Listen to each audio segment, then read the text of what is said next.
নমস্কার বন্ধুরা, আমাদের চ্যানেলে আপনাদেরকে স্বাগত জানাই।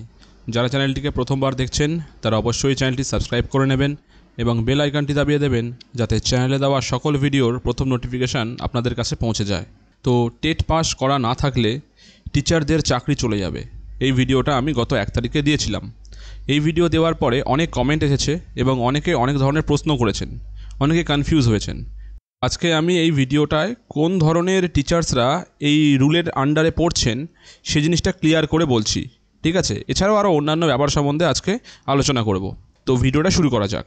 তার আগে যেটা বলতে হবে সেটা, যদি আমরা অর্ডার কপিটা ভালোভাবে প্রথম থেকে পড়ি তাহলে দেখতে পাবো যে গোটা অর্ডার কপিতে আমাদের আরটিই অ্যাক্ট 2009 মানে রাইট টু এডুকেশন 2009 সম্পূর্ণ এটার ওপরে বেস করে জাজমেন্টটা হয়েছে। এছাড়াও ওর মধ্যে আছে এনসিটিইর যে গাইডলাইন্স, যে একটা মিনিমাম কোয়ালিফিকেশান একটা টিচারের জন্য কি হতে পারে সেইটাকে নিয়ে টোটালি এই অর্ডার কপিটা কিন্তু করা হয়েছে।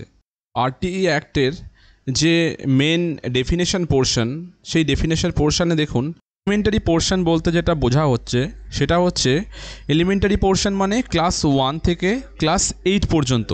পরে যদি আমরা জাজমেন্ট কপিটাকে ভালো করে দেখি সেখানে দেখব স্কুল বলতে কি বোঝানো হয়েছে। তো সেই স্কুলের ডেফিনেশনটা আমরা এখান থেকে পেয়ে যাব।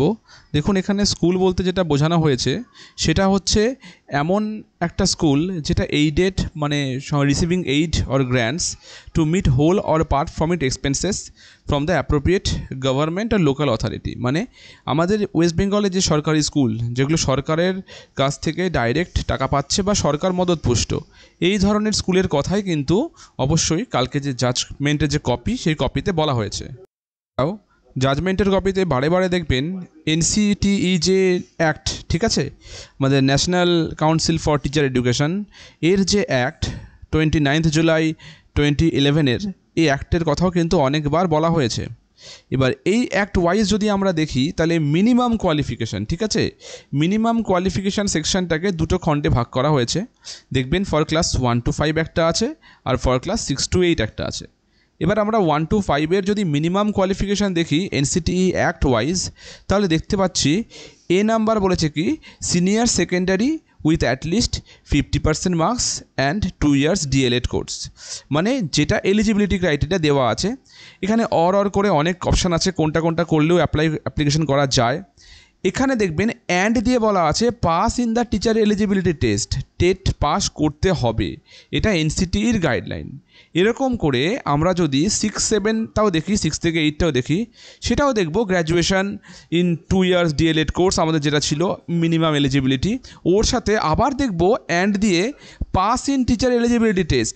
এখানেও বলেছে যে 6 থেকে 8-এ চাকরি করতে হলে আপনাকে অবশ্যই টেট পাস করতে হবে, এটাও এনসিটিইর গাইডলাইন। তার মানে আমরা এখান থেকে ক্লিয়ার বুঝতে পারছি যে ক্লাস 1 থেকে ক্লাস 8 পর্যন্ত যে টিচার্সরা চাকরি করেন তারা এই অর্ডারের আন্ডারে পড়ছেন।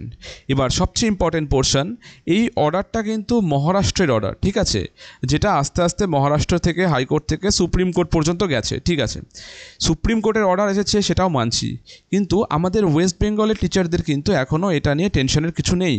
যদি আমাদের ওয়েস্ট বেঙ্গলে এটা অ্যাপ্লিকেবল হতো তাহলে তার জন্য আমাদের ওয়েস্ট বেঙ্গলের এডুকেশন ডিপার্টমেন্ট থেকে অবশ্যই কোনো নোটিফিকেশান করতে হতো, বা এনসিটিই তরফ থেকে বা সেন্টারের তরফ থেকে আপনারা অবশ্যই নোটিফিকেশান পেয়ে যাবেন। কিন্তু যখনও এখন পর্যন্ত কিছুই করা হয়নি, তো এখনই বিভ্রান্ত হওয়ার কিচ্ছু নেই। এটা শুধুমাত্র মহারাষ্ট্রের জন্যই হয়েছে, আমাদের ওয়েস্ট বেঙ্গলের জন্য এখনও পর্যন্ত অ্যাপ্লিকেবল হয়নি। তার মানে কিন্তু এটা নয় যে ভবিষ্যতে হবে না। এখনও আজকের দিন পর্যন্ত কোনো রকম কিন্তু চিন্তা ওয়েস্ট বেঙ্গলের ক্ষেত্রে নেই, এটা সম্পূর্ণ মহারাষ্ট্রের জন্য। সো বারে বারে বলছি, কেউ চিন্তা করবেন না আপাতত। যদি সেন্টারের তরফ থেকে কোনো নোটিফিকেশান আসে বা আমাদের ওয়েস্ট বেঙ্গলের এডুকেশন ডিপার্টমেন্টের তরফ থেকে কোনো নোটিফিকেশান আসে তখন চিন্তা করা যাবে। যাই হোক, তো ইনফরমেশানটি আজকে এই পর্যন্তই। ধন্যবাদ।